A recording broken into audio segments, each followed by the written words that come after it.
अस्सलाम वालेकुम व्यूअर्स। मैं आज खोया बना रही हूँ। तो खोया के लिए हमें दूध चाहिए। तो ये मैंने 2 लीटर दूध लिया है। तो ये खालिस दूध है। आप भी कोशिश करें कि आपको खालिस दूध मिले।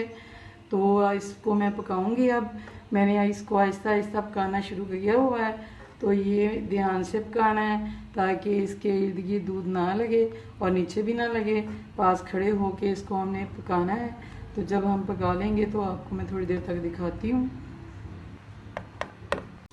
ये देखिए खोया तकरीबन रेडी है। अभी मैं 1 मिनट इसको और पकाऊंगी। तो ये इस तरह खुश्क हो गया सारा दूध और ये बहुत अच्छा इसका कलर आया है। तो अभी मैं आपको थोड़ी देर तक इसको दिखाती हूँ मुकम्मल बना के। ये देखें ये रेडी हो गया खोया। तो इस तरीके से आप बनाएं घर में। लेकिन अगर आपने इसको कुछ दिनों के लिए रखना है तो 1 चुटकी मुझे सोडे की इसमें डाल दें।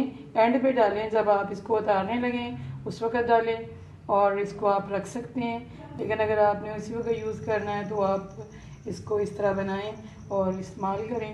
और मेरे चैनल को सब्सक्राइब करें, लाइक करें, शेयर करें।